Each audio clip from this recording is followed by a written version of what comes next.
¿sí?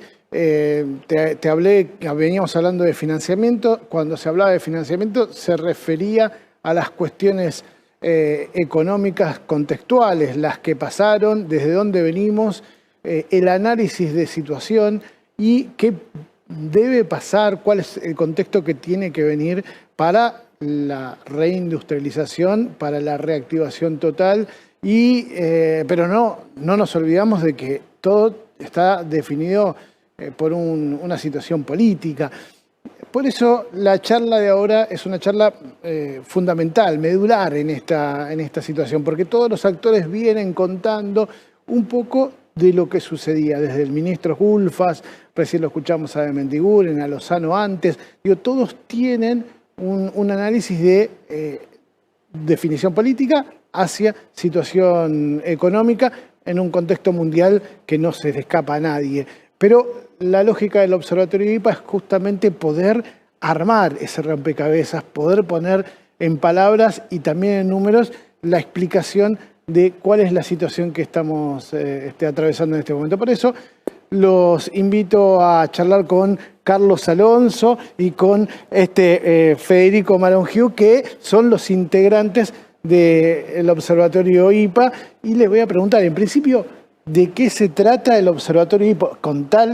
Cuéntenle a aquellos televidentes que están en este momento del otro lado para entender de dónde viene el Observatorio IPA y qué explicación concreta tiene en este Congreso Industrial. Bueno, el Observatorio IPA nace este año, a principios de año, con la idea de suplir una falencia que creemos que estaba teniendo actualmente las mediciones económicas, que es que no había nadie que mida desde las pymes industriales a la economía.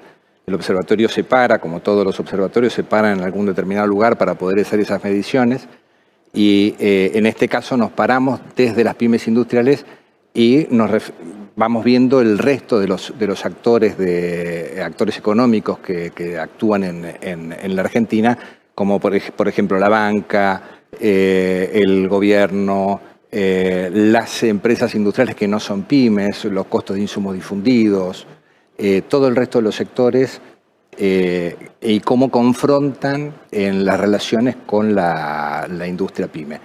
A partir de ahí es que comenzamos en principios de año, creo que a partir de enero más o menos, que fue nuestro primer informe, fue en el mes de febrero, que hicimos enero y febrero, y comenzamos a hacer este tipo de mediciones para poder tener argumentos para poder sostener determinadas políticas a futuro. O sea, sin estas mediciones es imposible argumentar siquiera acerca de por dónde tenemos que ir si no lo hacemos desde la posición de las pymes industriales. A ver, déjame entender una cosa. Sí. Digo, cuando hablan de un análisis que tiene que ver con desde la pymes, quiere decir que no todos los análisis no todos los análisis son planos.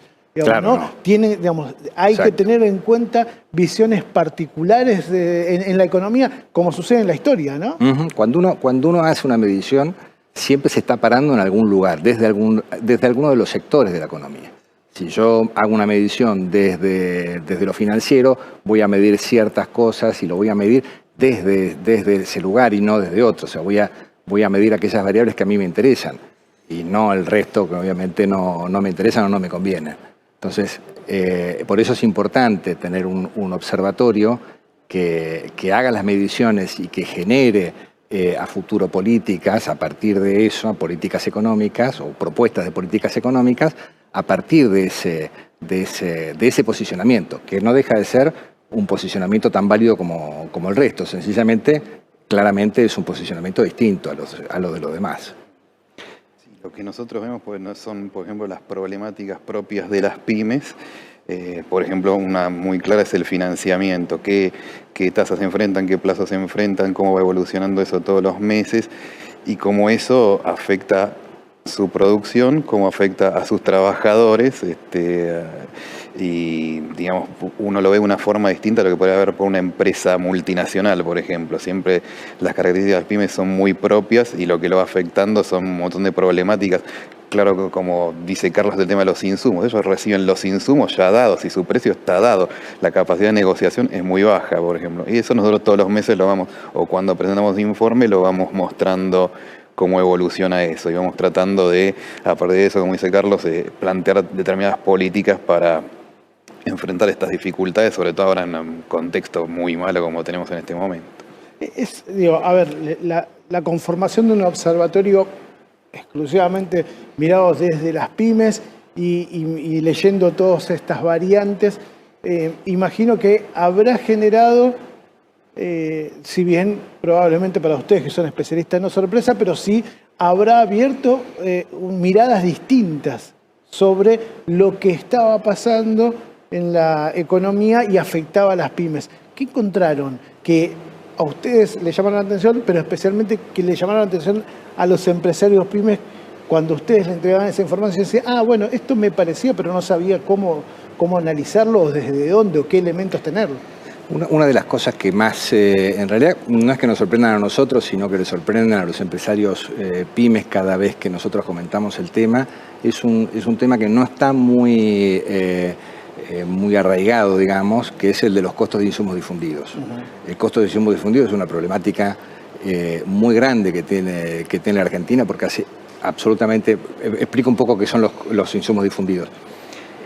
Todos aquellos insumos como el aluminio, el acero, que son empresas que son monopólicas y que manejan el precio no de manera competitiva, sino que fijan su precio de acuerdo a variables que son distintas del mercado que normal, digamos. Entonces, generan un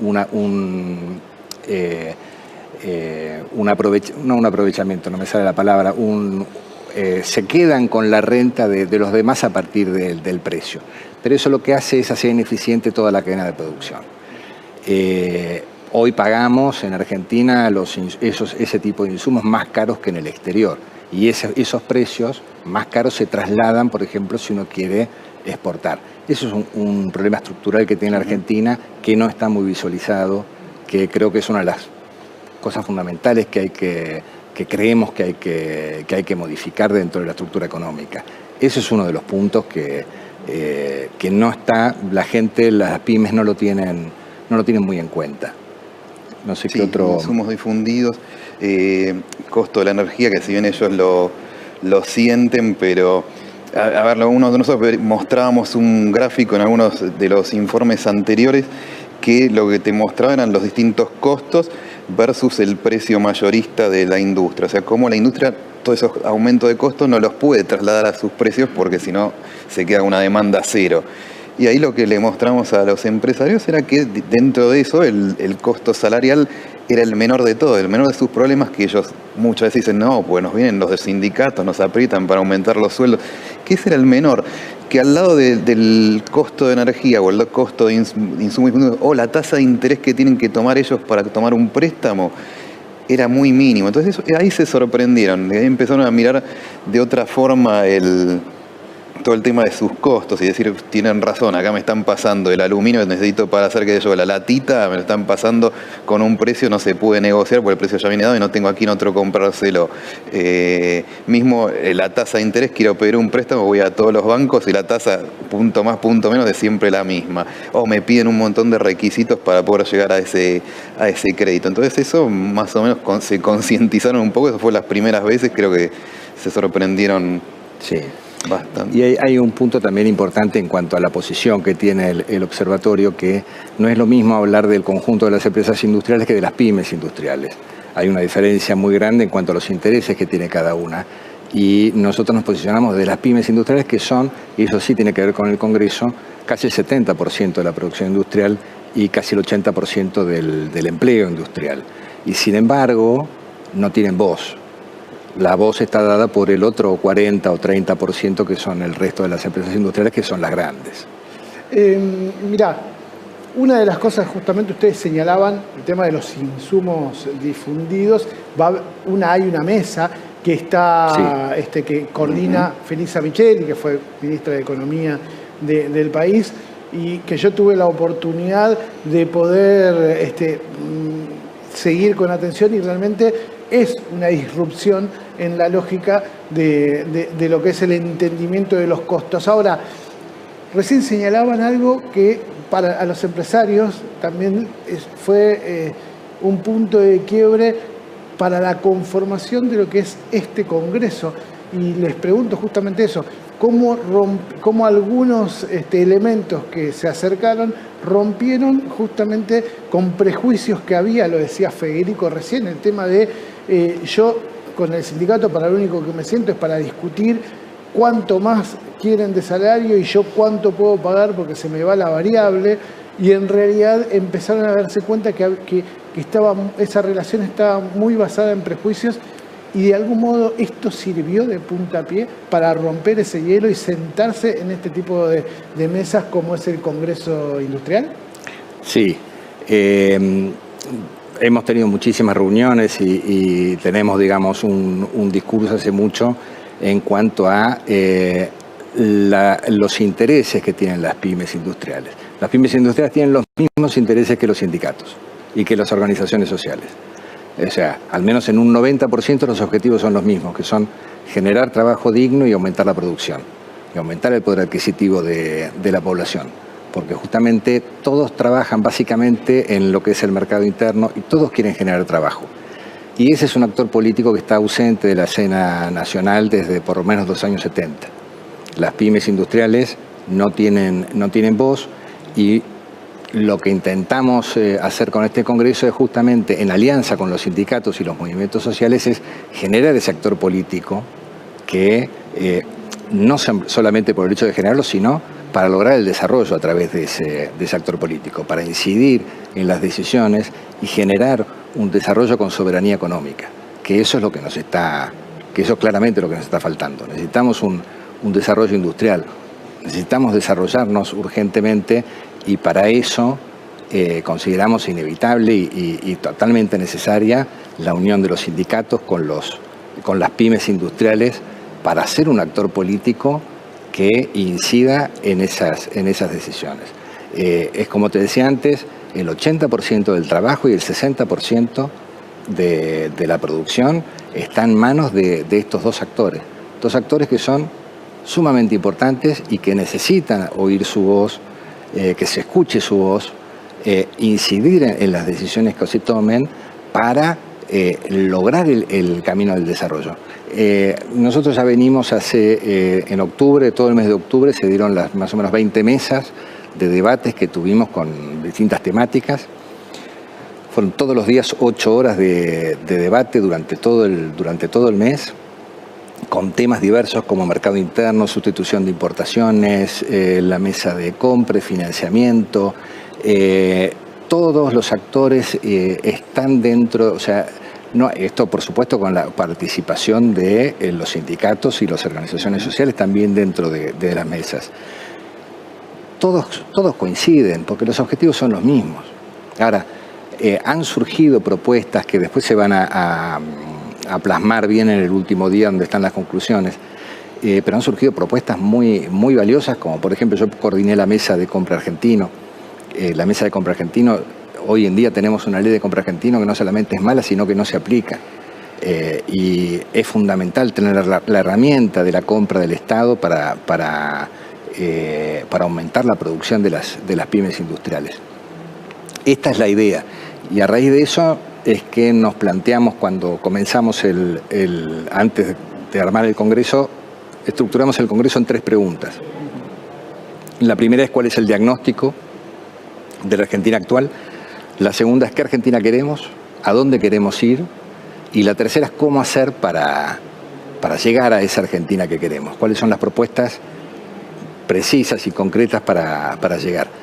Y la idea es hacer este primer congreso y el año que viene un segundo congreso, y en el intermedio ir militando estas conclusiones con la intención de uno, incidir en las políticas de gobierno, y el segundo objetivo, y quizás el más importante, es el sumar a la mayor cantidad de organizaciones, de empresas y sindicatos posibles a este congreso, que en realidad no intenta no intenta liderar ningún tipo de movimiento, sino que lo que intenta es tener una sola voz entre los distintos movimientos que existen.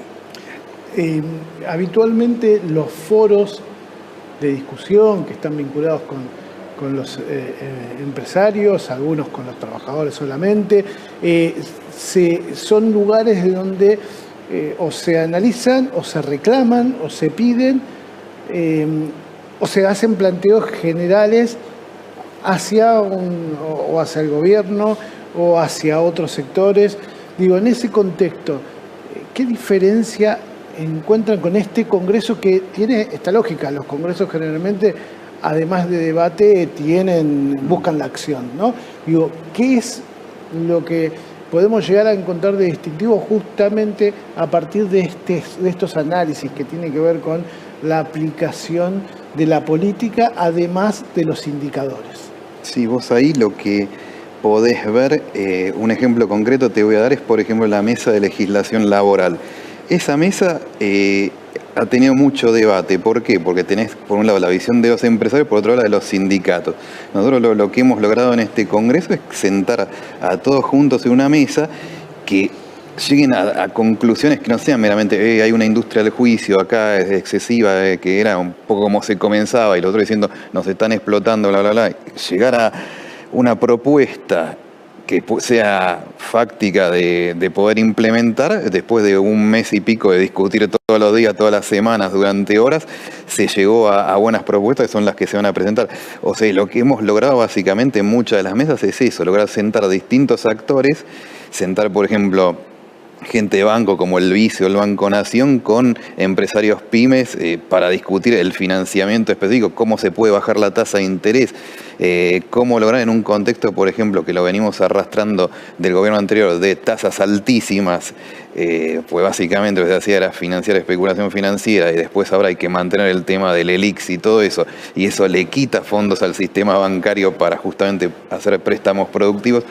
¿Qué proponerle a esos bancos, en este caso eran Vice y Banco Nación los que estaban presentes en las reuniones, para justamente lograr ese financiamiento que permita a las pymes, sobre todo las pymes industriales, producir mejor y más cantidad a un costo más que no les resulte prohibitivo, ¿no? Entonces ese tipo de cosas lo fuimos logrando en las distintas mesas. Igual creo que es básico entender que el principal logro de este congreso es la alianza entre los sindicatos y las pymes industriales. Esa es la fuerza de este congreso. O sea, lograr juntar estos dos actores que juntos son exponencialmente mucho más que separados. Bueno, ahí quería preguntarles sobre cómo habían visto ustedes justamente que tienen la capacidad de observar procesos, en todo esto, ¿no? Porque yo lo comentaba en un trayecto de las presentaciones, que el Congreso no arranca ni hoy, ni empezó hace 60 días con las mesas, sino que viene mucho antes, desde justamente el planteo de la necesidad de esa unidad, de ese nuevo actor político, y en ese contexto empezará el diálogo. Digo, ¿cómo vieron ese proceso hasta ahora? ¿Qué barreras se tuvieron que romper y dónde vieron algunos momentos? Quizás, si es que existieron momentos donde podía llegar a pensar, bueno, esto no se puede hacer, efectivamente, tanto que se decía que era un prejuicio, realmente parece que es así, y especialmente si esto ya está ganado y se va para adelante, o falta mucho. No, esto arranca hoy en realidad. No sé qué. O sea, esto fue un trabajo realmente muy grande estos últimos meses. Y aprovecho para agradecer a todo el equipo que ha trabajado enormemente para poder llegar a esto. Y como vos bien decías al inicio, tiene figuras políticas y del sindicalismo muy importantes. Esto arranca hoy porque el camino es recién. Este es recién el primer paso de lo que esperamos, que es generar este actor político. El actor político no se construye de la noche a la mañana, es un sendero que lo que estamos haciendo es comenzar a transitarlo. Así que recién ahora estamos comenzando. Aparte, hay muchísimas empresas que no participaron de este congreso, que incluso nos han dicho por qué no los habíamos invitado. Claro. Y realmente porque sencillamente no llegamos, no tuvimos la oportunidad ni la posibilidad en tan poco tiempo de invitar a todos los que hubiéramos querido que participen de este congreso. O sea que tenemos por delante un camino enorme, pero nunca pensamos que no pudiéramos llegar hasta acá. Hay inconvenientes y va a haber muchos más en el futuro, porque esto no deja de ser en cierta forma una disputa política, con lo cual hay intereses que van a estar en contra de que este tipo de alianzas sucedan. Claro, bueno, ahí es uno de los puntos que me interesa ver, ¿no? Porque llegan a lugares de encuentro, ¿no? Decir, bueno, a ver, sabemos que cuanto más producción hay más empleo, nos ponemos de acuerdo que todos queremos el desarrollo de la industria nacional porque genera mejor poder adquisitivo, hay un montón de cuestiones puntuales, pero en algún momento van a llegar a la discusión donde quizás no se estén de acuerdo y que históricamente tuvieron posiciones diferentes. ¿Eso es un temor para la construcción? No, de hecho sucedió, como decía Federico, en la mesa de legislación laboral, hubo temas en los cuales no se pusieron de acuerdo, pero no ponerse de acuerdo en algún tema no implica que no haya consenso en otros. Lo importante no es dónde uno no está de acuerdo, sino dónde se está de acuerdo. Y en el 90% de los temas hay consenso, hay objetivos comunes. Siempre va a haber objetivos encontrados. Uno va a querer pagar más y cobrar más y el otro va a querer pagar menos. Esto es lógico que suceda, pero no es el motivo de la alianza. La alianza pasa por otro lado, pasa por generar mayor trabajo, o sea, mayor cantidad de trabajo y trabajo digno y mayor producción. Y lo importante es que con este tipo de acciones que tomamos, lo importante es que las pymes industriales entiendan cuál es el poder que tienen. Ajá. O sea, que tomen conciencia de dónde están paradas y cuál es la oportunidad que se abre de acá hacia el futuro. Estamos en un momento muy particular de la Argentina y del mundo, ante una crisis del capitalismo muy, muy importante, agudizada por la pandemia, y con todos los países yéndose hacia adentro en cuanto a están cerrando sus fronteras. Tenemos una oportunidad de desarrollo que realmente es muy, muy importante. Y esta alianza lo que intenta es aprovechar esa oportunidad, ser una voz, digamos, que incida en ese desarrollo. Bueno, le pregunto, a ver, ¿cuál es justamente la potencialidad que tienen las pymes en este contexto, ¿no? Donde parece que todo se cae, parece que si sos grande te la podés bancar, si venimos de un proceso de destrucción de empresas muy grande, digo, ¿cuáles son las potencialidades que tienen las pymes? Y de paso ya empezamos a bucear un poquito sobre lo que vieron durante este último momento del observatorio en términos económicos. Las potencialidades son muy grandes, lo que pasa es que le tenés que generar las condiciones para poder desarrollar eso. En un contexto macroeconómico inestable en el cual, por ejemplo, le liberás los precios, le dejás flotar el dólar como en otros momentos, no le das determinada protección, no le das financiamiento, obviamente se pasa un proceso de destrucción, como lo que sucedió en los años anteriores. Ahora tenemos el problema de la pandemia, pero ya lo veníamos arrastrando 4 años.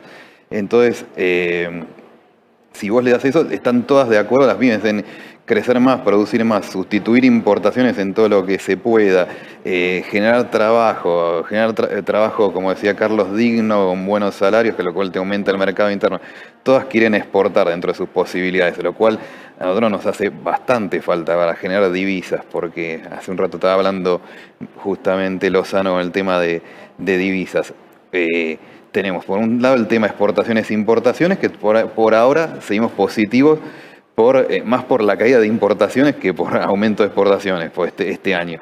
Pero también tenemos que contar eso, la fuga. O sea, durante 4 años se fugó, no es que solo 4 años, hace 30 años tenemos fuga de capitales, que es muy importante. Y eso te va a determinar cuánto dólar entra, cuánta moneda extranjera entra, y determina en algún momento, si vos no puedes intervenir, el valor. Hasta ahora se viene sosteniendo bien, pero es muy importante regular eso, la cuenta capital. Entonces, Si vos le generás ese contexto, le das las posibilidades, le das la forma de financiarse para, por ejemplo, máquinas nuevas, ese tipo de cuestiones que necesitan para producir más, el potencial es muy grande.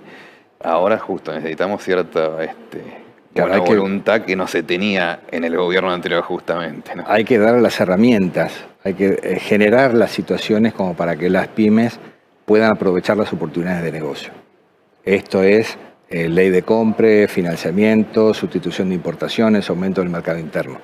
Estas son las condiciones básicas que el gobierno tiene que plantear para que las pymes se desarrollen. Pero el futuro pasa por las pymes industriales. O sea, si nosotros no nos industrializamos, vamos a seguir con los mismos problemas estructurales que venimos arrastrando en la Argentina desde los años 50 o 60. La frontera que tenemos con el dólar, la restricción externa, la única forma de solucionarla es a través de una industria potente. Si nosotros no tenemos un flujo de fondo futuro positivo de ingreso de dólares, vamos a seguir de devaluación en devaluación con los problemas de inflación que tenemos estructurales. Tenemos que solucionar eso, pero para eso tenemos que cambiar la matriz insumo-producto de la Argentina. Claramente tenemos que modificar la estructura económica y permitir que, o lograr que cuando Argentina crezca, también crezca el flujo positivo de dólares. O sea, actualmente Argentina cuando crece, aumentan las importaciones y nos chocamos de frente contra la barrera de la restricción externa. Tenemos que cambiar eso de una buena vez, tenemos que lograr que Argentina crezca y que eso no nos implique una restricción externa, sino que nos aumente el flujo de dólares hacia nuestro país. Para eso tenemos que cambiar la estructura productiva y para eso tenemos que lograr el desarrollo a través de las pymes industriales. Ese es el camino del desarrollo de Argentina. En eso creemos fuertemente. Una cosa que vamos a hablar en la mesa del jueves, que es el resultado de la mesa de financiamiento que se juntó con la de Banca Nacional de Desarrollo, justamente la falta de una Banca Nacional de Desarrollo que hubo en algún momento, pero que sería bueno volver a retomar eso para financiar justamente estos sectores estratégicos que pueden traer divisas y pueden romper esta inconsistencia que tenemos en nuestro sector externo, que cada tanto lo que te provoca es una devaluación que corrige esa balanza comercial o esa cuenta corriente y lo que hace en el interín es mandarte gente abajo de la línea de pobreza. Entonces, de esa forma, financiando determinadas actividades que puedan traer divisas y a la vez emplear gran cantidad de mano de obra, se puede romper este vicio que tenemos, círculo vicioso que tenemos en las últimas décadas. ¿Cuáles son las estadísticas que estamos viendo hoy en día con las cuales podemos tener un panorama de cómo estamos parados ahora al camino hacia esos objetivos que están planteando? Mira, lo que se ve los últimos meses, nosotros lo que estamos viendo, tratamos siempre de usar estadísticas oficiales, después tratar de hacer nuestros cálculos en base a eso. Las estadísticas oficiales, hay algunas están un poco más atrasadas a julio, otras a septiembre, se ve una mejoría respecto de lo que son los peores meses. Los peores meses son abril y mayo. Claramente el momento de más restricciones, más caída en la producción. Lo que podemos ver, yo acá tenía unos gráficos para mostrar, esto simplemente relacionado con la caída en la producción, lo que se ve es la utilización de la capacidad instalada. En agosto estaba el 58% en uso y el peor momento fue 40%, o sea, subiste 18 puntos, lo cual eso ya implica, son 18 puntos más de máquinas produciendo en la industria argentina. Todavía falta, pues en 2015 era 70, o sea, tenemos que llegar por lo menos a eso relativamente rápido. Seguimos muy abajo, incluso de 2019, que era un año bastante malo, ¿no? Pues ya estábamos con el tema de 2018, ya veníamos con devaluaciones, 19 ya con las elecciones. Esto sería por sector. Lo que tiene de impacto es en empresas, acá pueden ver el rebote en algunos lados, al final, en empresas, y en la parte de abajo, el chiquito, sería en trabajadores. O sea, se está tomando más trabajadores. Después de destruir empresas, se están generando empresas, pero muy poquitos. Todavía falta. Se necesita un esfuerzo todavía bastante grande, unos meses. El dato es a julio, es el último oficial. Mejoró todavía agosto y septiembre, pero todavía para volver previo a coronavirus faltaría un poco. Y después, esto sería la balanza comercial, pero como para hacerlo breve, esta era la problemática que queríamos mostrar antes, que es el tema, la línea amarilla es la de los precios de la industria, la tasa de interés es la blanca de los bancos, y la roja es el tipo de cambio. Cómo el tipo de cambio fue llevando para arriba los precios. Eso es uno de los puntos fundamentales que le mostramos a los empresarios. Vos tenés que subir los precios porque te suben tus costos, que los tenés en dólares, pero vos no los podés subir tanto porque la gente te deja de consumir lo tuyo o deja de tener pedidos de los minoristas de tus productos. Idem con la tasa de interés, que en momentos más liberados, como en 18, cuando empieza a subir, les empuja para arriba también los precios. Y los dos últimos, que eran los que mencionábamos, los insumos difundidos, siempre por arriba de los precios de la industria, porque se manejan de una forma no competitiva y no le queda otra a la industria pyme que enfrentar ese precio y sí, digamos, bajar la cabeza. Con respecto a... Y la electricidad, Sí. es esta. Fíjense la brecha enorme por los aumentos cuando se liberaron las tarifas. Y el último año completamente aplanado por el congelamiento. Claro. En el caso de los insumos difundidos, si bien no son creadores de inflación, la aceleran notablemente cada vez que hay inflación. Los insumos difundidos la aceleran muchísimo. ¿Cómo es el proceso? A ver, contame. O sea, la inflación, los sectores monopólicos no generan inflación. Una vez que están determinados en su precio en forma monopólica, ese precio es estable. El problema es que al haber inflación, supongamos que por determinados momentos se produce inflación, estos sectores monopólicos anticipan la variación de precios aumentando por encima de la inflación, con lo cual lo que terminan haciendo es acelerándola. Okay. Es un proceso de aceleración de la inflación que se va dando y aparte se van apropiando de la renta del resto de los sectores a través de ese proceso. O sea, la inflación en Argentina se utiliza mucho para apropiarse la renta de los otros. Es un proceso bastante complejo en Argentina, pero es el mecanismo que tiene la inflación. Y se ve mucho en el caso de estos sectores, que son sectores monopólicos y pueden fijar el precio de manera unilateral. Ustedes señalaban que las referencias del año pasado son muy bajas porque ya veníamos de una recesión especialmente afectada a lo que era la industria, una recesión económica en general, pero que la industria estaba seriamente afectada. ¿Cuáles son, si las condiciones se dan, pero aún también teniendo en cuenta el contexto pandemia, cuál es el momento donde se puede llegar a decir, bueno, volvemos, vos señalabas 2015, volvemos hasta acá y acá sí se puede pensar en el proceso de reindustrialización? Hasta tanto, digamos, ¿qué hay? ¿Reactivación? ¿Todavía no reindustrialización? ¿Cómo lo definimos? Primero tenés que reactivar, después industrializar, pero en el mientras tenés que generar las condiciones.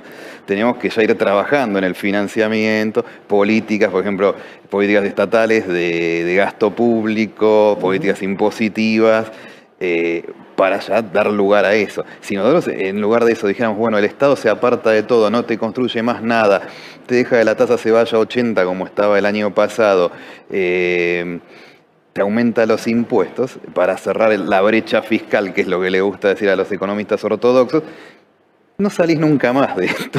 Claramente la reactivación no va a llegar y menos la reindustrialización.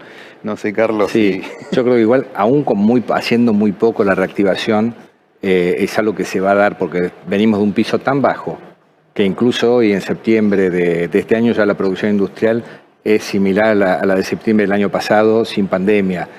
O sea, porque tenemos un piso muy bajo desde donde partimos. O sea, esto se va a ir recuperando, con no mucho se va a recuperar, pero el desafío no es recuperarse un poco, sino lograr pasar esa frontera del desarrollo. O sea, esa frontera que para eso sí hacen falta medidas muy importantes, que son las que tratamos en este Congreso y tratamos de impulsar desde ahí. Resumen, digamos, el Congreso tiene una lógica y no es testimonial. Se trabajó de manera anterior para encontrar algunos caminos que se están planteando. Sí, exactamente. Sí. Tenemos montones de propuestas que las estamos dando en cada una de las...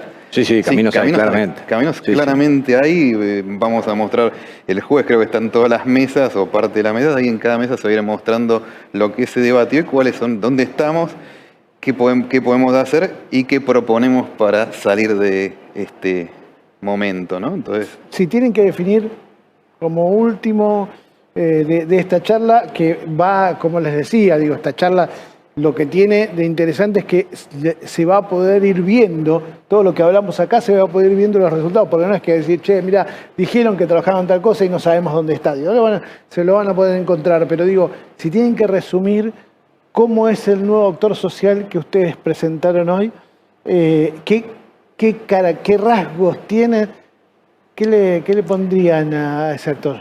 Para mí el primer rasgo es que es nacional. La pyme industrial es nacional, no tiene capitales extranjeros. Es soberana en cuanto a lo económico y nacional. Ese es un rasgo importantísimo porque lo que busca, primero, que las decisiones de las pymes se toman acá en Argentina, no como la gran mayoría de las empresas, de las principales empresas de la Argentina, que son filiales de empresas extranjeras, y las decisiones no tienen que ver con el país, sino que tienen que ver con resultados quizás de sus casas matrices, cuestiones que son ajenas a nosotros. El pyme industrial tiene un objetivo claro, que es aumentar la producción y dar trabajo. Ese es el fundamental componente que tiene, la principal caracterización que tiene este sector. Por eso es que es el sector que nos tiene que llevar al desarrollo.